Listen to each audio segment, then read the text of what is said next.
Let's learn to run a workflow through the Orchestrator REST API in less than 60 seconds. On your mark, get set, go! First, we need to authenticate. See earlier video for details. Next, we need to look at the ID of the workflow that we want to run. So we do a git vco/api/workflows. We click send, we check our status code, and then we search for the name of the workflow that we want to run. Once we find the workflow in the response, we copy the workflow ID. Next, we run the workflow. We do a post vco/api/workflows followed by the workflow ID. In this example here, I'm using a Postman variable, but let's change that to a hard-coded string.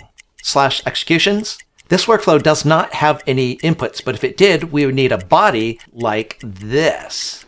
Let's click send.